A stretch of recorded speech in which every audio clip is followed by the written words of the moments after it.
Hello everyone, welcome to RBL academy. I hope आप सभी स्वस्थ होंगे, मस्त होंगे। क्या आप सभी जानते हैं कि चाइना ने हमें इंडियन ओशियन में तीन तरफ से घेर रखा है, जिसे हम सब स्ट्रिंग ऑफ पर्ल्स के नाम से जानते हैं। आइए मिलकर इस वीडियो में चाइना के इस साइलेंट प्लान के बारे में डिटेल में समझते हैं और साथ ही साथ ये भी समझेंगे भारत की काउंटर स्ट्रेटजी नेकलेस इसे काउंटर करने में कितना सक्षम है।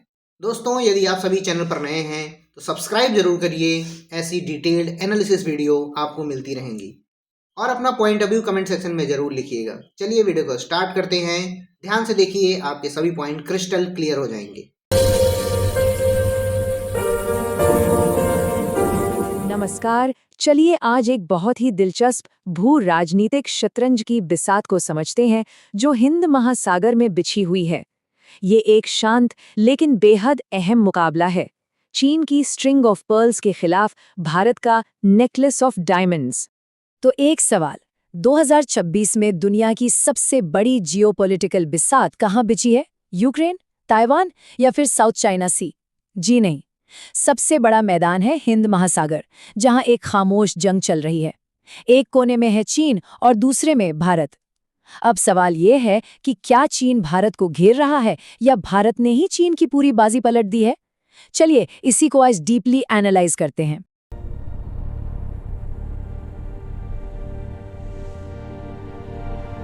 आज हम क्या क्या देखने वाले हैं? सबसे पहले बात करेंगे चीन की स्ट्रिंग ऑफ पर्ल्स की, फिर समझेंगे कि चीन आखिर चाहता क्या है। उसके बाद देखेंगे भारत का जवाब, नेकलेस ऑफ डायमंड्स। फिर दोनों की नेवल पावर को कंपेयर करेंगे और आखिर में आज के जियोपॉलिटिकल सीन को समझते हुए एक क्विक रिवीजन भी करेंगे। तो चलिए शुरू करते हैं। सबसे पहले ये समझना जरूरी है कि ये स्ट्रिंग ऑफ पर्ल्स जिसका इतना जिक्र होता है, आखिर है क्या चीज?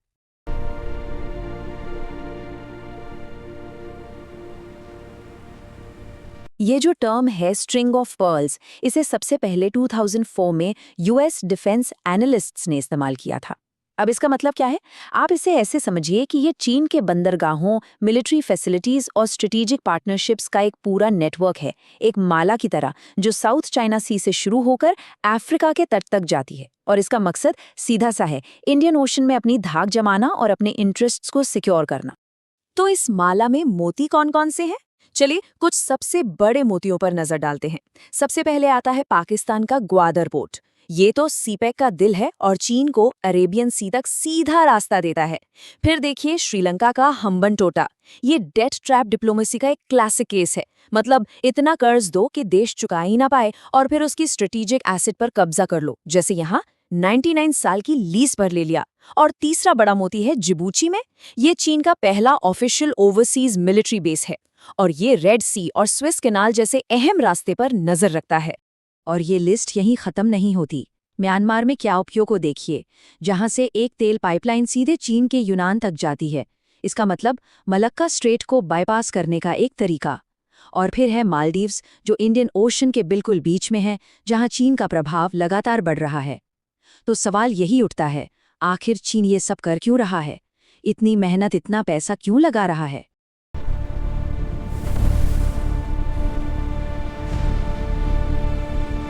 तो चलिए अब इस क्यों का जवाब ढूंढते हैं। चीन के असली मकसद क्या है और उसकी सबसे बड़ी चिंता क्या है? और इसका जवाब छिपा है मलक्का डिलेमा में। तो ये मलक्का डिलेमा है क्या? देखिए, ये चीन की सबसे बड़ी, सबसे दुखती रग है। सोचिए, चीन का करीब करीब 80% तेल, उसकी इकोनॉमी का खून, मलक्का स्ट्रेट से होकर गुजरता है। अब अगर कभी कोई कॉन्फ्लिक्ट हो जाए तो भारत और उसके एलाइज इस रास्ते को ब्लॉक कर सकते और बस चीन की पूरी इकोनॉमी घुटनों पर आ जाएगी। तो अब आप समझ गए होंगे कि चीन के मकसद क्या हैं। इसी मलक्का डिलेमा से बचने के लिए सबसे पहला ऑब्जेक्टिव तो यही है कि ऑल्टरनेट रूट्स बनाए जाएं। दूसरा, भारत को कंटेन करना, उसे एक बड़ी रीजनल पावर बनने से रोकना। और तीसरा, अपनी नेवी को यानी PLA नेवी को एक कोस्ट तक सीमित फोर्स से एक ग्लोबल ब्लू वाटर नेवी बनाना, जिसकी पहुंच पूरी दुनिया में हो। लेकिन कहानी में एक ट्विस्ट है। चीन के ये सारे मोती उसके मेन लैंड से हजारों किलोमीटर दूर हैं और बस यहीं पर एंट्री होती है भारत की काउंटर स्ट्रैटेजी की, जिसे कहते हैं नेकलेस ऑफ डायमंड्स। ये सिर्फ एक रिएक्शन नहीं है, ये एक सोची समझी जवाबी घेराबंदी है। तो देखते हैं इस हार के हीरे कौन-कौन से हैं।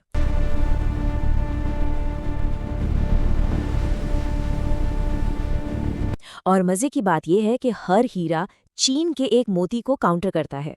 सिंगापुर में देखिए चांगे नेवल बेस, जो मलक्का स्ट्रेट के मुंह पर ही बैठा है और इंडियन नेवी को रीफ्यूलिंग एक्सेस देता है। फिर है इंडोनेशिया का सबांग पोर्ट, जो हमारे अंडमान आइलैंड्स के इतना करीब है कि वहां से गुजरने वाले हर जहाज पर नजर रखी जा सकती है। और इन सबसे ऊपर है हमारा अंडमान एंड निकोबार कमांड। इसे भारत का अनसिंकेबल एयरक्राफ्ट कैरियर भी कहते हैं और ये मलक्का चोक पॉइंट को कंट्रोल करने में एक जबरदस्त एडवांटेज देता है। और भी हीरे हैं इस नेकलेस में। ओमान का दुक्रम पोर्ट, जो ठीक चीन के ग्वादर के सामने है, जिससे अरेबियन सी में हमारी सर्वेलेंस बढ़ जाती है। ईरान का चाबहार पोर्ट, जो पाकिस्तान को पूरी तरह बाईपास करके हमें सेंट्रल एशिया तक पहुंच देता है। और फिर सेशल्स का अजम्पशन आइलैंड, जो वेस्टर्न इंडियन ओशन पर नजर रखने के लिए एक की लोकेशन है। और बात सिर्फ इन बेसेस की नहीं है, भारत के पास एक टेक्नोलॉजिकल एज भी है। हमारे पास PHI पोसाइडन जैसे सबमरीन हंटर एयरक्राफ्ट हैं और satellite based maritime domain awareness system है। इसका मतलब साफ है, 2026 में इंडियन ओशन में पत्ता भी हिलेगा तो हमें पता चलेगा। ठीक है,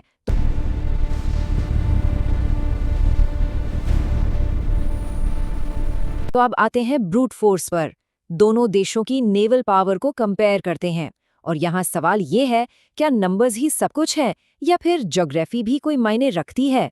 अगर हम सिर्फ नंबर्स को देखें 2026 के एस्टिमेट्स के हिसाब से, तो चीन के पास 3 एयरक्राफ्ट कैरियर्स होंगे और भारत के पास 2। सबमरीन्स की बात करें तो चीन के पास 70 से ज्यादा और भारत के पास करीब 18। तो क्या इसका मतलब ये है कि गेम चीन के हाथ में है? ऑन पेपर नंबर्स तो यही कहते हैं ना, लेकिन यहाँ असली गेम चेंजर है ज्योग्राफी। चीन के सारे ठिकाने उसके मेनलैंड से हजारों किलोमीटर्स दूर हैं, जबकि भारत तो अपने ही घर के आंगन में ऑपरेट कर रहा है और ये एक बहुत ही बड़ा होम ग्राउंड एडवांटेज है। अब इस पूरी तस्वीर को थोड़ा और बड़ा करते हैं और आज के जियोपॉलिटिकल सिनेरियो और इंटरनेशनल पार्टनरशिप्स की भूमिका को भी समझते हैं। दोनों देशों के काम करने के तरीके में जमीन आसमान का फर्क है। चीन का अप्रोच एक्सपेंशनिस्ट है और उसका सबसे बड़ा टूल है पैसा और इंफ्रास्ट्रक्चर। वहीं भारत मल्टी अलाइनमेंट की पॉलिसी पर चलता है और उसका सबसे बड़ा टूल है उसकी ज्योग्राफिकल एडवांटेज और उसकी पार्टनरशिप्स। चीन की पॉलिसी है स्ट्रिंग ऑफ पर्ल्स, तो भारत की पॉलिसी है सागर, यानी security and growth for all in the region. ये पॉलिसी भरोसा और सहयोग बनाने पर जोर देती है। और यहीं पर बात आती है दोस्तों की, यानी अलायंसेस की। क्वाड, जिसमें भारत, यूएस, जापान और ऑस्ट्रेलिया है, एक बहुत ही इंपॉर्टेंट स्ट्रेटेजिक अलायंस है। इनकी Malabar naval exercise, joint patrols और इंफॉर्मेशन शेयरिंग को प्रमोट करती है। तो मैसेज बिल्कुल साफ है, इस लड़ाई में भारत अकेला नहीं है, उसके साथ पावरफुल स्ट्रेटेजिक पार्टनर्स खड़े हैं। तो चलिए, अब तक जो भी हमने डिस्कस किया है उसके मेन पॉइंट्स को फटाफट रिवाइज कर लेते हैं। ये एग्जाम के नजरिए से बहुत इंपॉर्टेंट है। तो क्विक रिवीजन, चीन का गोल क्या है? मलक्का डिलेमा से बचना और एक ब्लू वाटर नेवी बनना। उसकी स्ट्रैटेजी, ग्वादर और हम्बनटोटा जैसे पोर्ट्स को इस्तेमाल करके स्ट्रिंग ऑफ पर्ल्स बनाना। भारत का जवाब, सबांग और दुकुम जैसे बेसिस के साथ नेकलेस ऑफ डायमंड्स।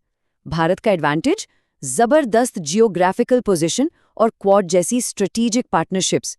तो आखिर में ये लड़ाई है चीन की इकोनॉमिक पावर वर्सेस भारत की ज्योग्राफी और उसके दोस्तों की ताकत। तो आखिर में सवाल यही है कि 2026 में इंडियन ओशन की तस्वीर दिखती कैसी है? देखिए, ये एक ऐसी चेस की बिसात है जहां कोई एक खिलाड़ी हावी नहीं है। चीन के मोती चमक तो रहे हैं, इसमें कोई शक नहीं, लेकिन भारत का हीरों का हार भी अपनी जगह पर मजबूती से खड़ा है। और यहीं पर मैं आपको इस एक बड़े सवाल के साथ छोड़कर जाऊंगी, क्या ज्योग्राफी और स्ट्रेटेजिक पार्टनरशिप्स मिलकर चीन की जबरदस्त इकोनॉमिक पावर पर भारी पड़ेंगी? आने वाला समय का ये सबसे बड़ा जियोपॉलिटिकल सवाल है। दोस्तों, मैं उम्मीद करता हूँ इंडिया और चाइना के बीच ये एक कड़वी सच्चाई थी जो आपको बहुत ही डिटेल में समझ में आई होगी। आप सभी क्या सोचते हैं? कमेंट सेक्शन में अपना पॉइंट ऑफ व्यू जरूर लिखिएगा। यदि आप सभी को वीडियो पसंद आई है तो लाइक करिएगा, चैनल को सब्सक्राइब जरूर करिए। ऐसी detailed analysis video RBL academy पर मिलती रहेंगी। मिलते हैं नेक्स्ट अपडेटेड वीडियो के साथ। जय हिंद, धन्यवाद दोस्तों।